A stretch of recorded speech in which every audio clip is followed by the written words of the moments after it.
India गठबंधन टूट के कगार पर, कांग्रेस की मांग वाली सीटों पर एसपी ने उतारे प्रत्याशी, यहां एकला चलो का संदेश। उत्तर प्रदेश में इंडिया गठबंधन टूट के कगार पर पहुंच गया है। सपा ने कांग्रेस को जो 17 सीटें प्रस्तावित की थीं, उनमें से वाराणसी में अपना प्रत्याशी उतार दिया है, जबकि अमरोहा व बागपत में प्रभारी देकर एकला चलो के अपने इरादे साफ जाहिर कर दिए हैं। सूत्रों के मुताबिक दोनों के बीच सोमवार देर रात भी सीटों पर वार्ता हुई। कांग्रेस मुरादाबाद, बिजनौर और बलिया की सीट चाहती थी, लेकिन समाजवादी ये सीटें देने को तैयार नहीं है। सपा अध्यक्ष अखिलेश ने राहुल गांधी की न्याय यात्रा का निमंत्रण तो स्वीकार किया, पर अपनी घोषणा के अनुसार वो रायबरेली या अमेठी में इस यात्रा में शामिल नहीं हुए। अखिलेश ने सोमवार को ही स्पष्ट कर दिया था कि सीटों का बंटवारा फाइनल होने से पहले वे इस यात्रा में शामिल नहीं होंगे। इसके साथ ही उन 17 सीटों की सूची भी कांग्रेस नेतृत्व को भेज दी गई थी, जो सीटें बकौल सपा कांग्रेस ने मांगी थी। सूत्रों का कहना है कि सपा नेतृत्व ने मंगलवार को बातचीत में शामिल दिल्ली के कांग्रेस नेताओं को ये संदेश भिजवा दिया कि सपा को जो सीटें देनी थी, दे दी गई हैं। अब फैसला कांग्रेस का है कि गठबंधन करना है या नहीं। बताते हैं कि मंगलवार की शाम तक कांग्रेस की ओर से इसके सिवाय कोई जवाब नहीं आया कि हमारी बातचीत सपा व कांग्रेस जारी है। इसके बाद सपा ने अपनी 5 प्रत्याशियों की तीसरी सूची जारी की, जिसमें वाराणसी भी शामिल है। आमतौर पर सपा जिन नेताओं को लोकसभा क्षेत्र प्रभारी नामित करती है, उन्हें ही बाद में अपना प्रत्याशी घोषित कर देती है। अमरोहा व बागपत सीटें भी कांग्रेस के लिए प्रस्तावित की गई थीं, लेकिन सपा ने बागपत में अपने पूर्व जिलाध्यक्ष मनोज चौधरी को प्रभारी नामित कर दिया। बदायूं से धर्मेंद्र की जगह शिवपाल। सपा ने अपने 5 लोकसभा प्रत्याशियों की तीसरी सूची जारी कर दी है।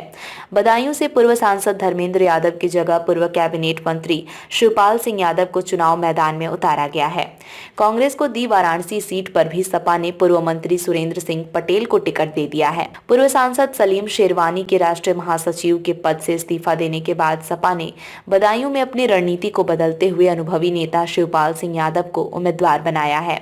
पहले यहां से धर्मेंद्र यादव को प्रत्याशी घोषित किया गया था।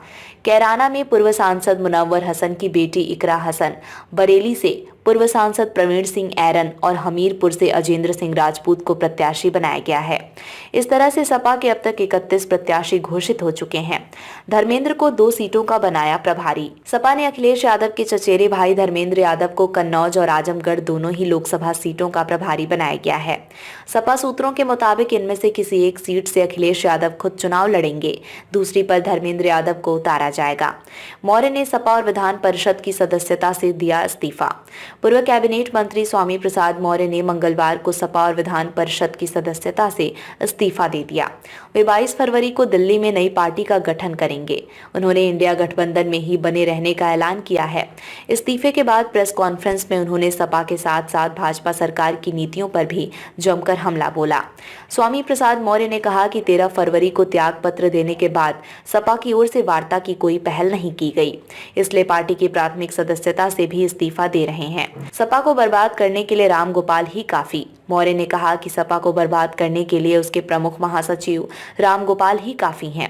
राजनीति में उन्हें शिवपाल से सीख लेनी चाहिए। पल्लवी पटेल के मामले को शिवपाल ने अंदरूनी मामला बताया था, जबकि राम गोपाल ने कहा राज्यसभा प्रत्याशियों को वोट न देने से पल्लवी की सदस्यता चली जाएगी। इससे दोनों शिवपाल व राम गोपाल की बातचीत के तरीके में अंतर समझा जा सकता है।